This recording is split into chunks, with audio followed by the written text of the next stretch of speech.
Today's episode is episode 157, and today's episode is called Quiet.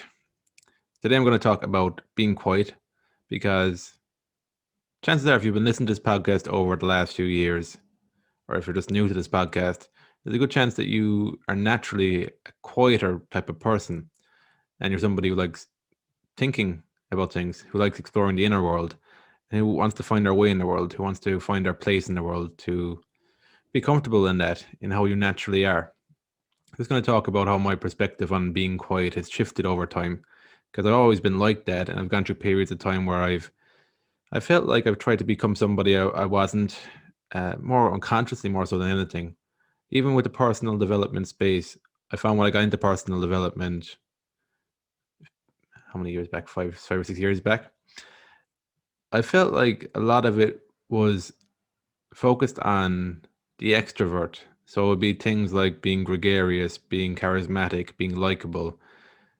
So I'm reading a book at the moment called Quiet by Susan Cain. And the first chapter is about the extrovert ideal. And it talks about this, ties it to Dale Carnegie, his book, The 7 Habits of Highly Effective People. I think that's his book. And that was very much the feeling I got when I got into personal development. Was it was focused a lot on the extrovert and being likable to other people, being good with words. And for me, that helped to an extent. Like the book there, Dale Carnegie's book, How to Win Friends and Influence People.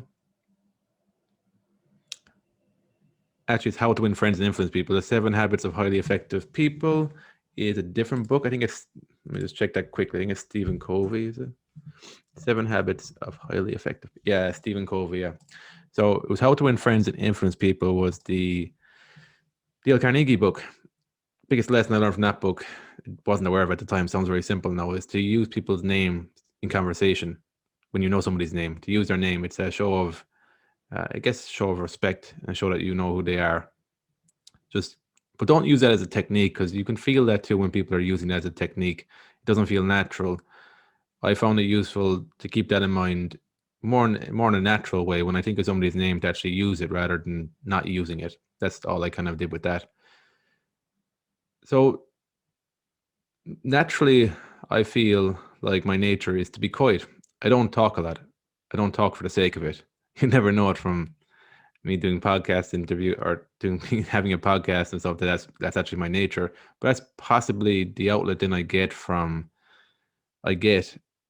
It's kind of like a pressure cooker. That's what I felt in my life when I didn't really understand my quiet nature, and I felt like people were telling me who I was because I wasn't talking a lot. I felt that it can be a kind of a pressure cooker situation where you get really frustrated and annoyed about that because you don't really understand your own nature first, and then you're also getting labels like shy and stuff put on you that you feel are a limit to your potential in life. Because again, it's coming from the society that seems to value the extrovert more than the introvert. The people who are extroverted, who can talk the talk and not necessarily walk the walk, seem to get ahead in life a lot quicker than the more introverted person who doesn't say a lot, but actually does stuff in the background, who keeps themselves and actually knows stuff. So that's what I guess that's there's two things here. Is I feel like you're kind of a pressure cooker. You need to release these kind of thoughts when you're kind of observing the world and you're annoyed with the way things are. I feel personally I need to have a creative outlet to get things off my chest and to think things through. And the second thing is to serve. So I know that by me talking and thinking about this stuff, sharing my perspectives in life, it can help somebody who's on a similar path to me, who could be still in this phase of judging themselves for being quiet or believing that they're shy when they're not shy. A simple distinction I've made for myself, I don't feel like I'm shy today. I feel like in the past I was shy when I was around the wrong people, engaging in the wrong conversations. I felt shy because I didn't really know how to engage with it a lot of the time. Like, I wasn't really interested in what was being said. And it was a nervousness of saying the wrong thing. That's where my shyness would have manifested when I was younger. I don't find myself like that so much now. And when I do feel like that, I don't necessarily judge myself so much for that anymore now. I don't really see myself as the issue. I don't see the other people as the issue either. I just kind of look at it from an environmental point of view. Is this a good fit for me environmentally, environmentally in the long term? Because when I'd be shy, it was generally a signal to me that I was in the wrong environment, trying to be the wrong person. So for me, when I'm in crowds of people socializing, it doesn't naturally come to me to be the person, the life of the party, to be gregarious, to be really loud. And I always felt like that was a deficiency, that there was something wrong in me when I didn't understand my natural nature, when I didn't even try to understand my natural nature. So, what was more important to me then was to appear like I was having a good time and to appear like I was enjoying things. That was actually more important to me than how I felt on the inside when I was doing that. Because whenever I try and be overly gregarious or overly chatty, I never feel good inside. But when I feel good inside, though, is when I'm engaging in a real conversation with somebody. Just a real conversation that I'm learning something about this person, or they're telling me something that's going on for them, and I'm listening, and they're also doing the same thing for me. I much prefer those situations. So, as I have become more comfortable with my quiet nature, what I've noticed is substance. Substance to what you say. I've noticed how important that is for me now. That somebody who's speaking to me has substance to what they're saying, which means they have life experience, which means that they know what they're talking about because they're sharing their life experiences. They're not just talking for the sake of it. They're not just giving opinions all the time. I appreciate that a lot more now, and I've got to that because I've embraced more my quiet nature. And it's more evident to me now when people are just mouthpieces or they're just spouting rhetoric or they're just talking, but they never actually do things. And that's actually, I feel, quite common. So I'm starting to value what's rare, which is the quieter person with substance to them. And I'm starting to not so much be pulled in by what's common, which is people who talk a lot but talk about nothing ever. There's no real substance to what they're doing. Something as simple as you could be in a friend circle and most of the stuff is gossip. It's just talking about other people. That could account for 70, 80, 90% of what's being talked about. And in my life, I've had experiences like that. I realized there was, looking back on it, the contrast now, I realized there was no actual substance to that at all. There was no real conversations there. I wasn't getting to know the people I was talking to. All we were doing was just talking about other people.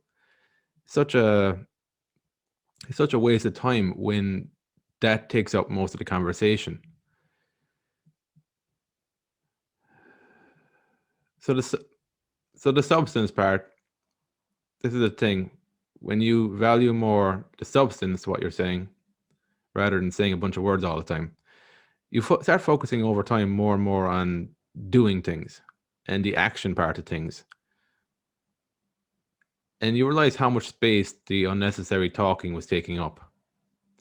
That's another thing of why I am more comfortable being quiet nowadays, because I link it in my mind with the fact that the more I embrace this nature, the more I feel like I'm not being fake. I'm trying to be somebody I'm not. And the other thing is that I'm having more conversations with people who are on a similar wavelength. Because that's my intention here, is to find more people who are on a similar wavelength, who want to just have some real conversations, who would rather not talk a lot than to be talking rubbish all the time or talking stuff that isn't useful. And so when I talk there about rubbish, it's not necessarily that I think it's good to talk, to have fun. If you you have people in your life where you can just kind of talk nonsense sometimes, and that's cool. But the type of rubbish I'm talking about there is just gossip, or it's just complaining about things over and over. Again, there's a time and a place to vent things out. I actually appreciate that when somebody is willing to get something off their chest. But you do it in a way where you're getting it off your chest, so you're actually moving on from that. You're not just in a negative thought loop over and over and over again. And how how I feel that works is when you can vent something, get something off your chest to somebody who's just listening. So this is the thing with the quiet nature that I've grown to appreciate. And it's the exact opposite of the traditional, more extrovert ideal of personal development. How I found over time that I've become more comfortable in myself, which is equals confidence. You're becoming more self-confident. It's actually from becoming a better listener, more so than a better speaker. Because with the listening part, what I've grown to understand how similar people are, and how many problems we actually have in our life, and how much of our problems are in our own mind as well. That's helped me an awful lot, and that comes more comfortable to me. And so the venting part there, when you're venting out to somebody who isn't trying to convince you of anything, who's just there to listen to you and to help you to talk things out. Because when you're talking things out to somebody who's genuinely just listening, they don't really know what to say to you, but they're curious about like what's on your mind and just created a space for you to vent something out. What happens is that oftentimes the person who's venting something out will start hearing what they're saying. So that'll be the first opportunity perhaps with somebody else that they can start hearing what they're actually saying. And that's powerful. I found that in my life when I speak something out, put words to it, express it. Sometimes it'll click with me because it's no longer just internally inside me. It's something I'm putting words to, and then sometimes I hear myself, and it something just clicks, makes sense.